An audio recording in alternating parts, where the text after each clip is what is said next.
I was coming into my own as an athlete. I had my first girlfriend. I'd done really well my freshman year of high school. I had a 94 GPA. I was in advanced classes with all of my friends. But there was a shadow hanging over me that summer, and that shadow's name was Mad Dog Martin. That's Aaron Todd, and on today's episode of The Howl, your arch nemesis challenges you to go beyond.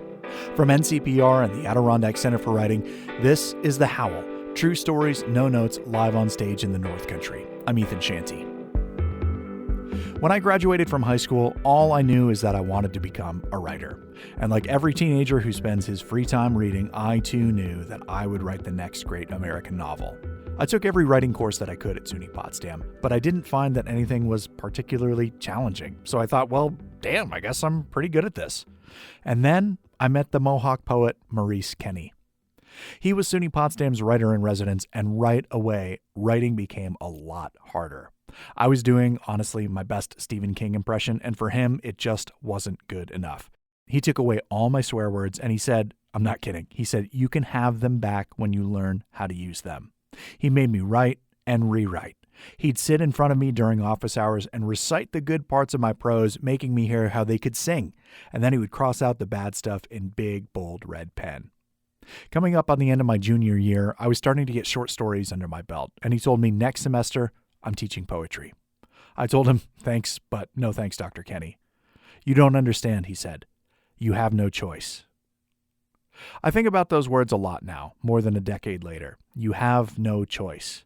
Because for as much as I protested and as much as I was determined to prove that I couldn't write poetry, now I really don't feel like I have a choice in the matter. I feel compelled to write. I have to. So today I've written 2 books, and it turns out that I'll probably never be the next great American novelist, but instead, I'm a poet, and that's okay with me. I discovered that even though it might get your blood boiling, when someone tells you to do better, it's often coming from a place of love. Aaron Todd told us this story live on stage in Saranac Lake, and it really hits close to home.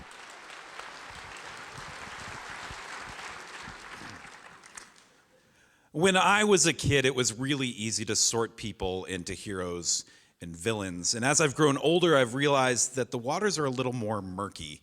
Heroes have flaws, and villains often have noble motivations. Sometimes the difference between a hero and a villain is merely a matter of perspective. And it's with that lens in mind, I'm going to ask you to travel back in time with me to the summer of 1993. And I know time travel isn't possible, but for those of you who are parents, it often feels like it is. I have a 15-year-old son, and as I watch him navigate high school, I see him walk along this knife's edge of being confident and being cocky. And it's like he's holding up a mirror and saying, Dad, remember, this is you.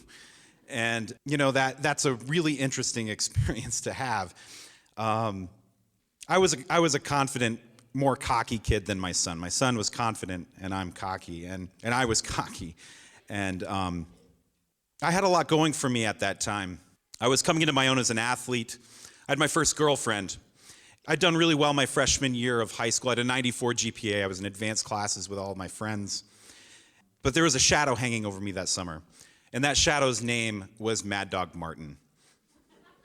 Now, Mad Dog sounds like your typical high school bully, and let me tell you, that was not the case. Mad Dog stands about this tall. And it turns out that she's a woman in her 50s. So Mad Dog was my high school English teacher, Jill Martin. And she had a reputation. She was the strictest teacher in school. She was the hardest grader. She had super high expectations, and I was a little intimidated. In fact, she started my summer off a little bit. It was a tough start to my summer because I'd gotten a letter in the mail that said, welcome to my class. Here's a list of books. Please read one. And I said, this is my summer.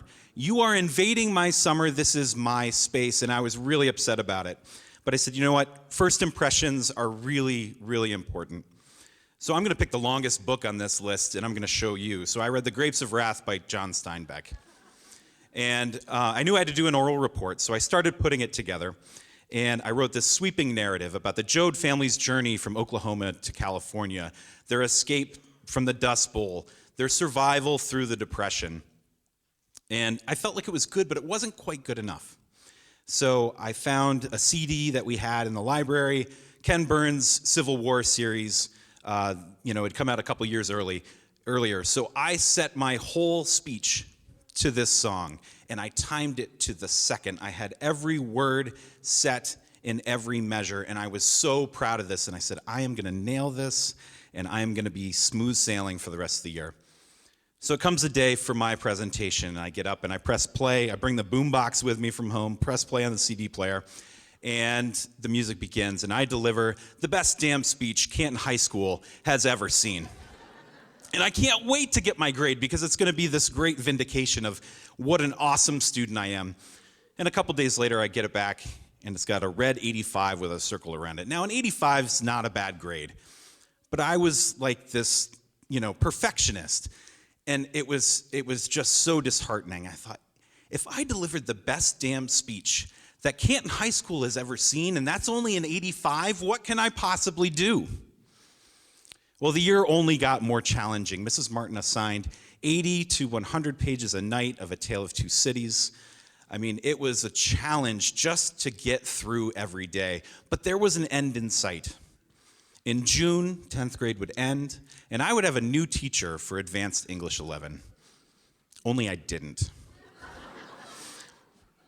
Assignments were changed, and suddenly Mrs. Martin was going to be my teacher again in 11th grade.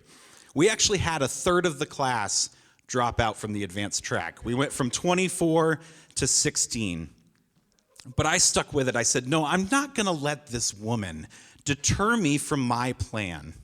I am going to stay in the advanced track. Well, somewhere along the way in that year, she introduced a unit on journalism.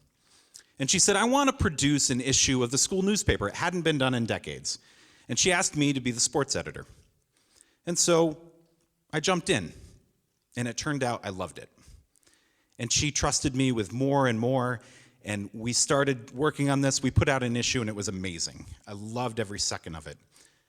And then at the end of the unit, she said, I'd love to keep doing this, but we have other things to cover. If you want to continue to work on the newspaper, we're going to have to do it after school. And so a number of us did. And I found myself in the hour between when classes ended and when my track practice began in Mrs. Martin's room, discussing story ideas, talking about interview techniques, and doing layout. And that spring, I had a decision again. A lot of my friends took AP English and took the AP exam to earn college credit. And I decided to take electives in journalism and public speaking because Mrs. Martin was teaching them. She encouraged me to pursue an internship with the Watertown Daily Times. I worked in their sports department throughout high school on a part-time basis and in college. And I ended up having a 20-year career in sports journalism and in athletic communications and marketing.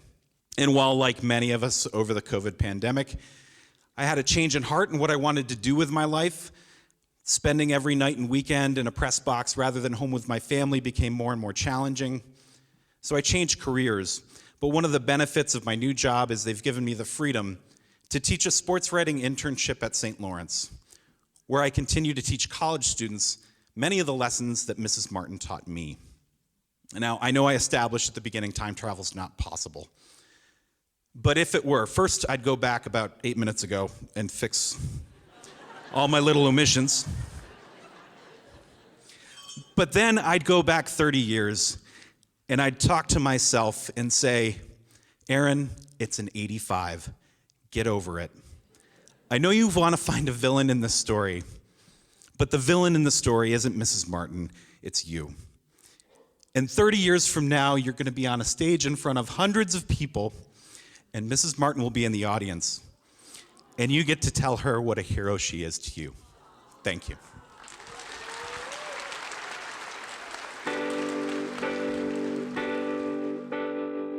That's it for this week, folks. Thanks so much to Aaron for the story, and my advice to you, when your English teacher tells you what to do, you better listen up. The Howl is written, produced, and edited by me, Ethan Shanty, with editorial supervision by David Summerstein. Live audio is captured by Doyle Dean, Bill Hanel is our digital guy, and Caitlin Kelly handles our social media. Music on today's episode is by famous letter writer of Plattsburgh. The Howl is a co-production of NCPR and the Adirondack Center for Writing in Saranac Lake.